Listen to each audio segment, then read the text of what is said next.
Hello everyone, আসসালামু আলাইকুম। আশা করি সবাই অনেক ভালো আছেন। তো আমরা কিন্তু চলে আসছি আমাদের ঘাসের জমিতে।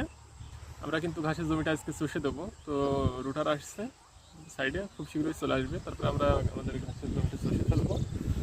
তো দেখা যাক সুন্দরভাবে চষে যায় কিনা। আর বড় বড় যেগুলো রয়েছে এগুলো আমরা তুলে ফেলার চেষ্টা করবো, কিন্তু রয়েছে।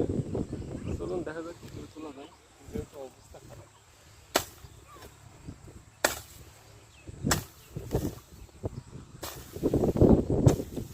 এবার বড় বড় যে কয়টা রয়েছে এগুলো তুলে দেওয়ার চেষ্টা করবো।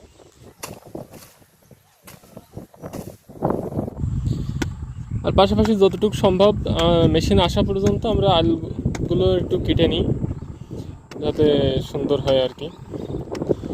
সেজন্য আমরা কাটাও শুরু করে দিয়েছি।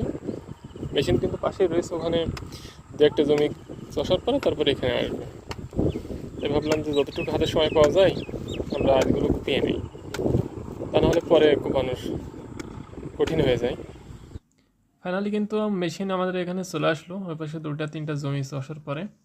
তো এখন আপনার সময় প্রায় দুপুর 12টা বেজে গিয়েছিল।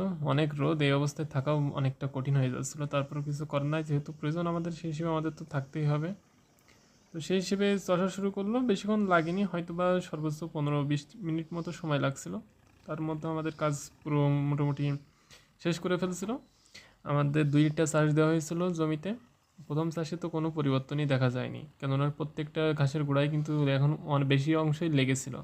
সেই জন্য 2টা চাষ দেওয়ার প্রয়োজন পড়লো, তা নাহলে একটা দিয়েই ফেলিয়ে রাখতাম। যেহেতু সামনেতে ধান করা হবে, তখন তো এমনিতে আরও বেশি চষার প্রয়োজন পড়বে।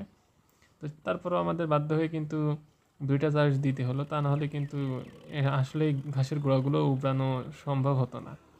2টা চাষের জন্য 700 টাকা বিল আসলো, 700 টাকা তাদেরকে দিতে হলো। এই তো অবস্থা। তো একটুখানি কাজের জন্য 700 টাকা, ভালো ব্যবসা তাদেরও। বন্ধুরা, আমাদের জমি চাষা কিন্তু শেষ হয়ে গেছে, আপনারা দেখতে পাচ্ছেন মোটামুটি হয়েছে। আর শুধুমাত্র ঘাসের গোড়া থাকার কারণে আমাদের কাছ থেকে 500 টাকা করে বিঘা নিচ্ছে চষার জন্য, বাড়তি টাকা নিচ্ছে। নর্মাল জমি 400-450 টাকা করে, সেখানে আমাদের 500 টাকা দিতে হয়েছে। তারপরে এখনও অনেক ঘাসের গোড়া এখনও উঠেনি বলতে পারেন, এখনও লেগে রয়েছে। এখন এই ঘাসগুলো পরিষ্কার করতে গেলে আরেক জ্বালা। এখন ঘাসগুলো আলাদা পরিষ্কার করার জন্য আবারও কিন্তু মানুষ নিতে হবে, একটা জোগাড়ে নিতে হবে। তারপর দিয়ে কাজ করতে হবে, কোনো উপায় নেই।